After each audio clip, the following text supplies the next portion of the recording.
Hi, welcome to All Things Home Care with Dana Arnone. I'm your host, Dana Arnone, a registered nurse with 30 years of healthcare experience. In today's show, we're focused on how the ongoing staffing crisis in home health care affects the families. First, we go out and about to Melville to visit Marianne Napoli, a professional woman who put her career on pause in order to help care for her 94-year-old mother. It was a very touching story, I have to say. Then we're going to go to Brentwood to have a conversation with a family who's using the All Things Home Care Transportation Service and how it affected and changed their lives. And finally, we're going to wrap up our show by talking to Judy Serino on how to prevent fraud among the seniors. So let's get the show started by taking you out and about to Melville. Hi, welcome back to All Things Home Care with Dana Arnone. We are out and about, and we're here at the home of Marianne and Grace in their beautiful backyard here in Melville, New York. And one of the reasons we came to meet with Marianne and Grace was to discuss the staffing crisis that's going on right now in home care.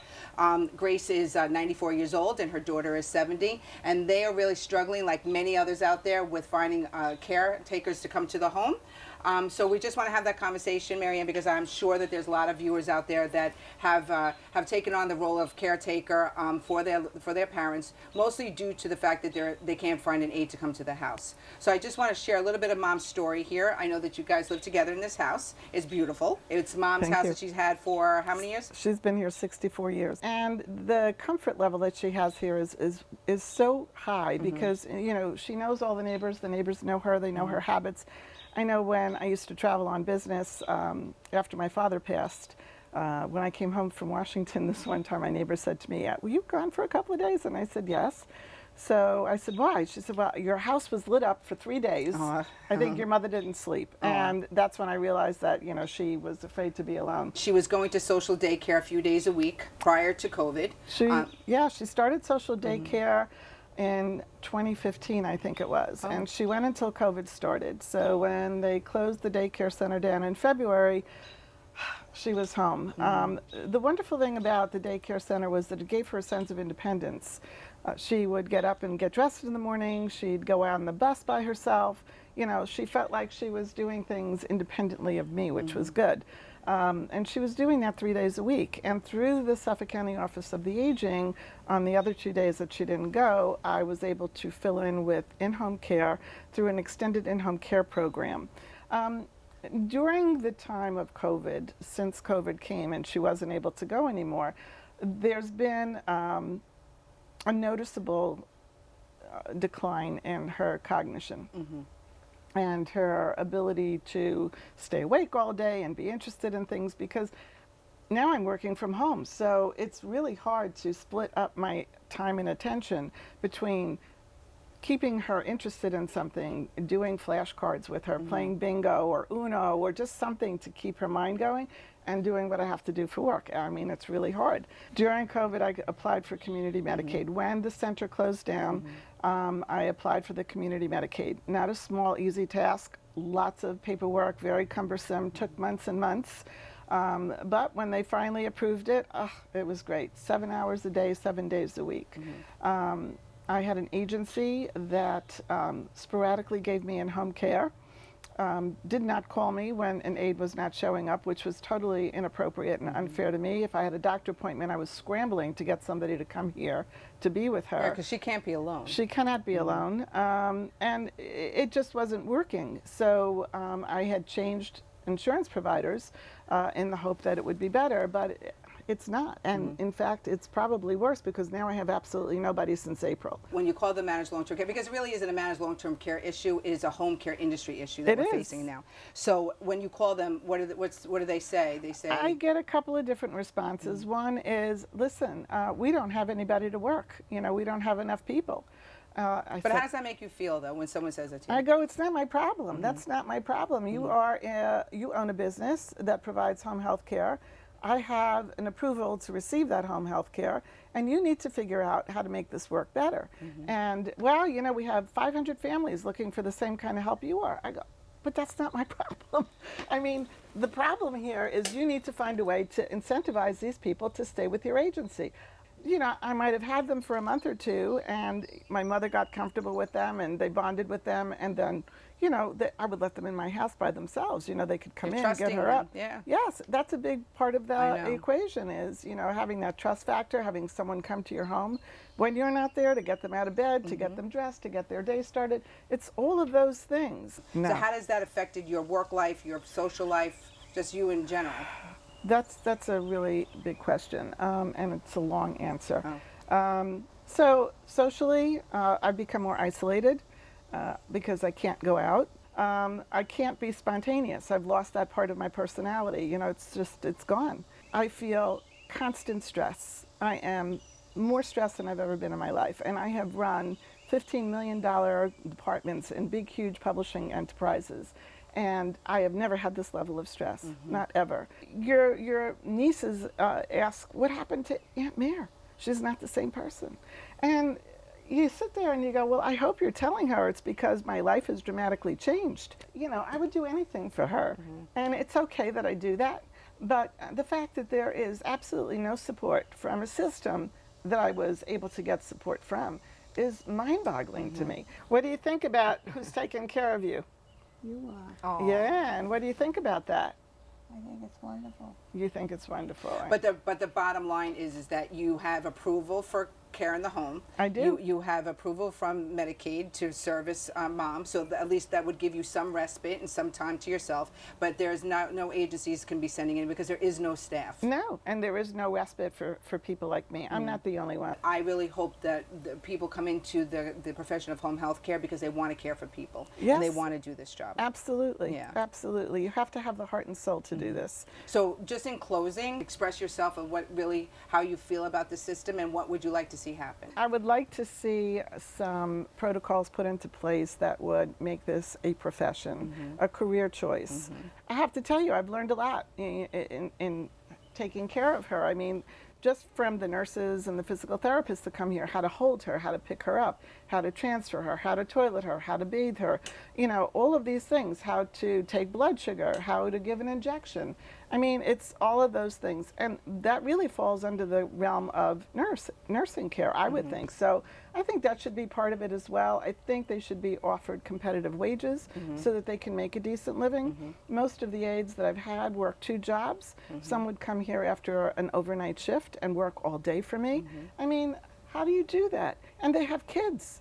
You can't just have these people constantly working around the clock for below minimum wages. I mean, people at McDonald's are making more money than they make. It's terrible. They're not flipping a burger. They're taking care of a human being that can't take care of themselves, that really is dependent, and they're very vulnerable. This is a very vulnerable population. Yeah. I really hope that, you know, things that I told you, our conversation, all the initiatives that we're trying to do and put in place, and eventually someone's going to have to listen, because if not, then, you know, I really don't know where it's going to go. Well, Mary Ann, Grace, I thank you for welcoming us into your home and having this conversation right now, because it's something that's really very important, and I really hope that a lot of people will join in our conversation. So we're going to wrap up here with Mary Ann and Grace, so stay tuned. We'll be right back.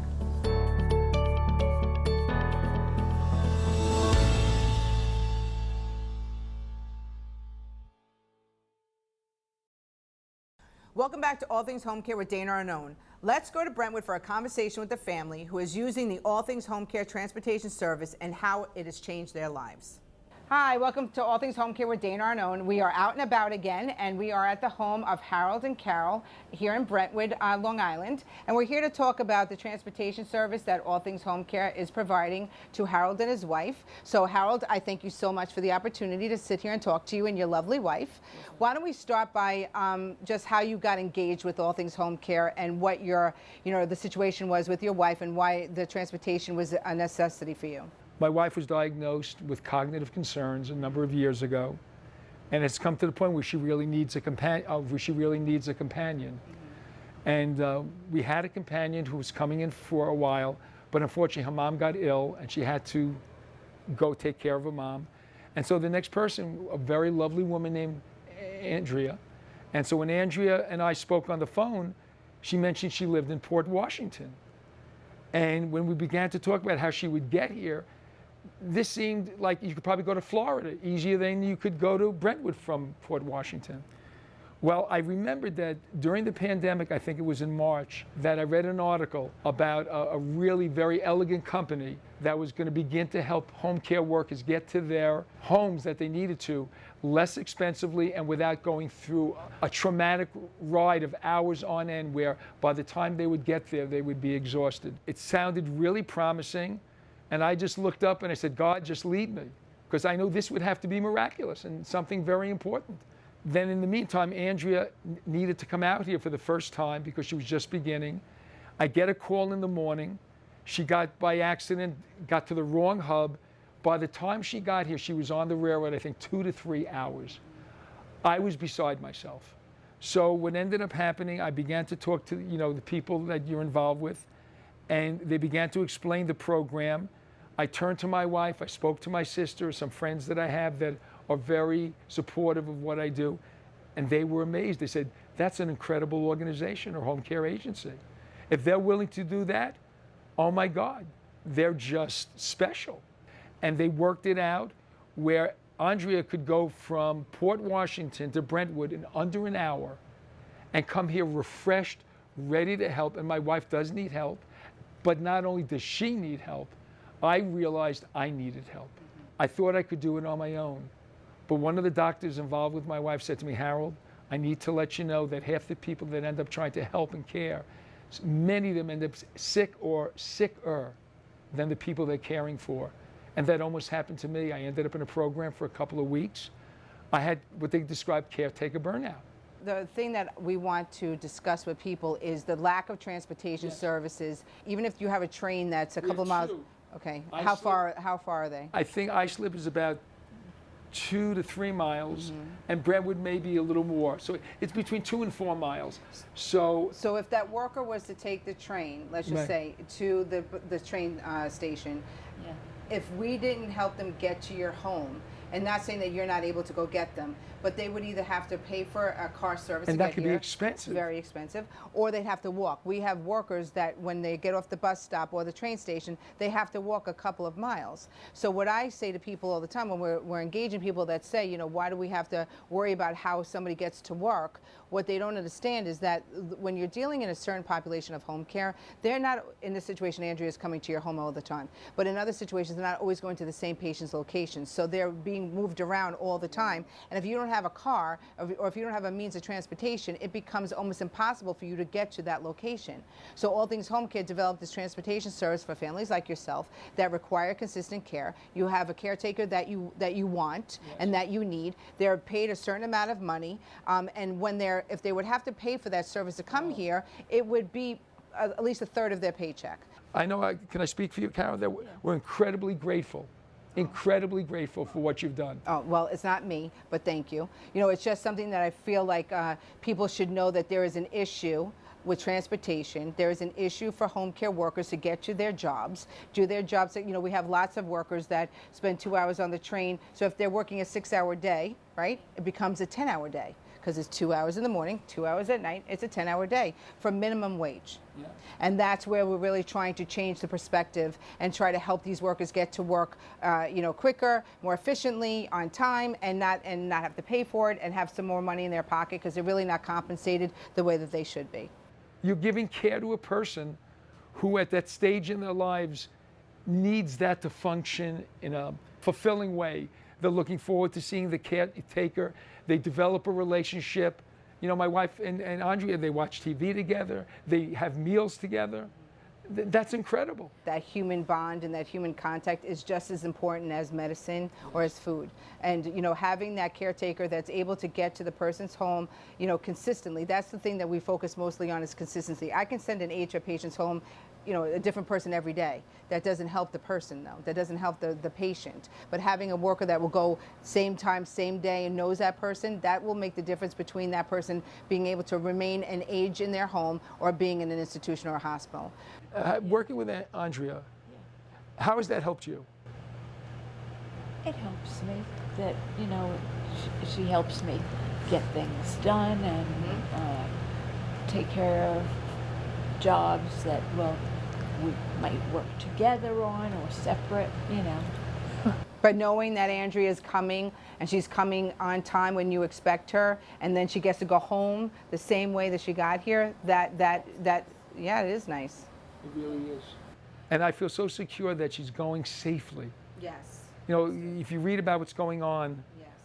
you know, what happens on public transportation and stuff, not everywhere, but crime and stuff, I wouldn't feel comfortable, like even before Andrea, you know, dropping someone off at a railroad station. It's at nighttime sometimes, and I don't, you know, I say, I'll wait with you, I'll wait for the train. But now that a car comes to the door, picks her up, takes her home, drops her off, it's like, it makes me feel I can sleep better.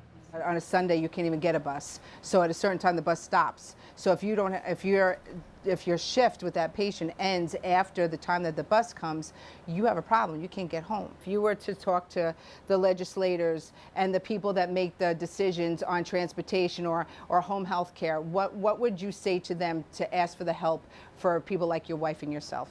It's hard enough dealing with the emotional and the changes that we've gone through as a family. You know, now there are changes in our family, but there's so much better dealt with care. And I would just say to legislate, they need to do everything they can. This is an issue that's not like on the sidelines, well, we'll deal with that 5 years from now. This is a very current, necessary issue. If we didn't have help, I don't know what I would do, because I really love my wife. Yeah, you I'm can. trying really hard. You really are. But how much can a person do in 24 hours? Plus, I wasn't trained to do this. And don't try to do it on your own, and don't try to, you know, be the hero, because you'll end up not only maybe hurting the situation, but hurting yourself. And what good are you to your spouse or to your parent or another loved one if you're not functioning on a good level? So Harold, Carol, I thank you so much for the opportunity to sit here and talk to you in your beautiful home. I really admire the relationship that the two of you have. You should be commended for the love and care that you give your wife. Remember that. Yes, remember that. From the bottom of our hearts, it's been a pleasure and an very honor. good. And I really mean that. It's Thank what you. you're doing is such an incredible service. It's like I said, it rates up there. You're not on the sidelines, you're right in there with them. And I'm very grateful, so thank you very You're much. very, very welcome. So that's all we have for today on our show. Stay tuned, we'll be right back.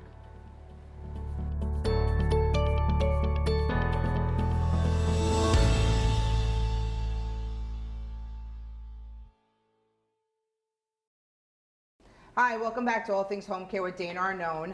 Today we're going to continue our conversation on how the ongoing staffing crisis is affecting the home health industry and the families. Today I'm very happy and pleased to say that we're talking with Judy Serino. She is the Community Service Representative for Home Instead. And we're going to talk a little bit about elder fraud and elder abuse and how rampant it is, especially during COVID, and the different things that they're seeing in fraud and how it's affecting families and the elderly, especially when there's not that caretaker in the home to be that buffer or to be that one that's saying, hey, that doesn't sound right. So first, hi Judy, welcome. Hi Dana, thank you so much for having me today. It's a pleasure. I think that this is something very timely. I think this is something that happens all the time. Just before, I was talking to somebody else who happens to be a home care worker, and I was telling them that you were coming on the show today, and she said, oh, that's interesting because I just had a call. She was in with her patient. The patient is in her 90s, and the phone rang, so this individual picked up the phone, and the person on the other line said, hi, Grandma, and so the aide was like, hold on, and the patient heard the person on the phone and said, oh, is that my Joey? And the individual said, yes, it's Joey, because they heard her. And then when the aide said, oh, who are you? They hung up the phone, and then she called the phone number back, and it was a disconnected phone, or it wasn't a working phone number. But anyway, it just shows you how that conversation, she had her own story about that. So why don't we get right into exactly what is the most common fraud types of scenarios that we're seeing today that's focusing on the elderly and the homebound? There's so many different types of scams out there, but the grandparent scam is one, and I mean, I have a whole list that I could talk about forever, but what they do is, I'll bring that one up first. So they'll call pretending to be a grandchild, and hey grandma, and what they do is then if they don't know the name, like you said, that was just luck, that guy, luck. That was his lucky day. I mean, he was probably cheering. So usually they'll just say, it's your favorite grandchild. So that way you're too embarrassed if you're the senior to not know your favorite grandchild's name. So that way, or they'll just, you know, play along and say, oh, I'm in trouble. So then they'll say they're in jail, they need money, or they maybe had a car accident and they're in the hospital, but they don't want to tell mom and dad, they don't want to worry them, or they don't want to get in trouble with mom and dad, so don't say anything, but you have to wire us money. So sometimes they'll even get a friend on the other, you know, on the phone and say, this is the sergeant, we're going to throw him in jail if you don't send the money right away. And they give you the information where to wire it. Unbelievable. Yeah, yeah. So, you know, it's easy to fall victim to this. I mean, even not even seniors, everyone can be a victim. The first thing you should do with a phone call like that, the grandparent scam, is to just hang up and call that grandchild back. That would be logical. Or the parents of the grandchild, your kids, right. And if it's a phone number you don't recognize, that's the main theme that I'm always going to be talking about here, is don't pick up the phone unless you recognize the number. That's the world we're living in, unfortunately. Do the scammers usually have an unlisted number, unavailable number, or are they actually showing a phone number? Oh, sometimes, well, at first I think the scammers had, you know, anonymous or unlisted so that, you know, they wouldn't be caught. But now they're probably feeling that people are catching on and they're not picking these odd numbers up. So, you know, unlisted numbers, that doesn't give a number. So now they subscribe to lists and get phone numbers,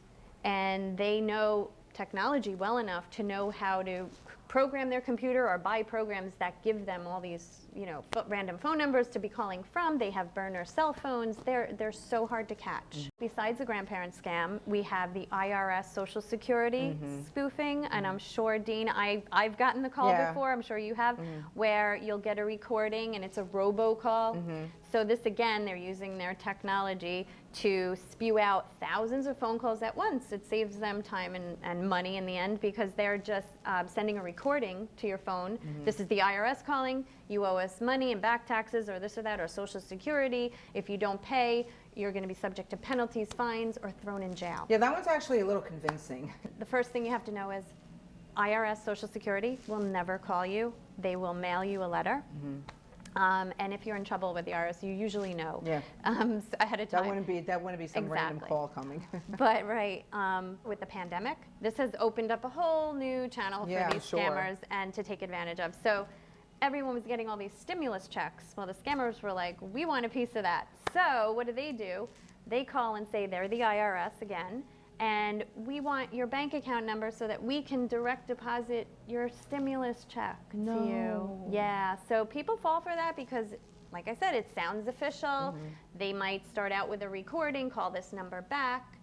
They sound like they're from a call center at the IRS or wherever, and they will get money from people who, not just seniors, but everyone who falls for this. So whatever way you were getting your taxes refunded to you, you would get a check in the mail or direct deposit. That's how you would get your stimulus check. What do you think annually the dollar amount of fraud to seniors comes out to be? Oh yeah, it's a big amount. So just for seniors alone, we're talking now just under $3 billion a year. What? Yeah, and that averages out to about $45,000 per person. Wow. But you know, you hear stories. It could be somebody lost a few hundred, then they got smart and they stopped the whole thing, or they could lose up to hundreds of thousands. I know, I saw a story, I think Dateline did a special on it, and this poor man, he lost his house plus $400,000.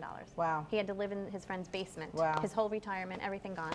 So Dina, there is another type of scam out there that you have to be careful of lately, and it's involving gift cards. So scammers will ask you to pay them back with gift card money.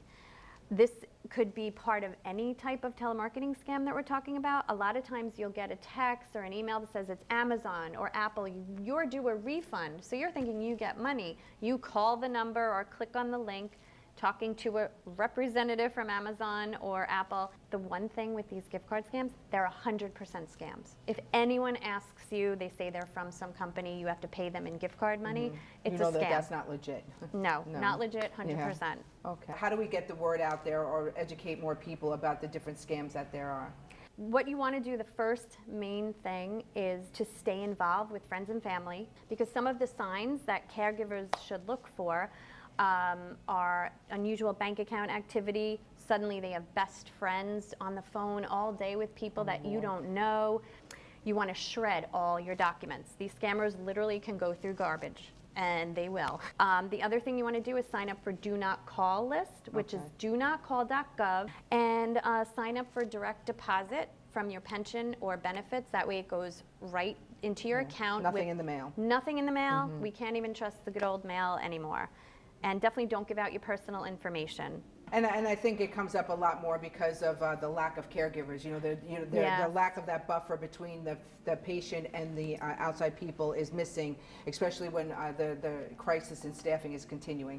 But I thank you so much for this information. I did actually learn a lot, and I know what to look for now. And I definitely will pass on that information to my parents. Well, that's all we have for this episode. If you or someone you know needs assistance, you can find numbers and links to today's guests on our website, allthingshomecare.org.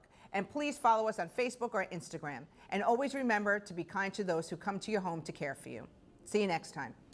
All Things Home Care elevates and supports home health caregivers by providing transportation and promoting education to better care for homebound seniors and the disabled. To find out more or to make a donation, visit us at allthingshomecare.org.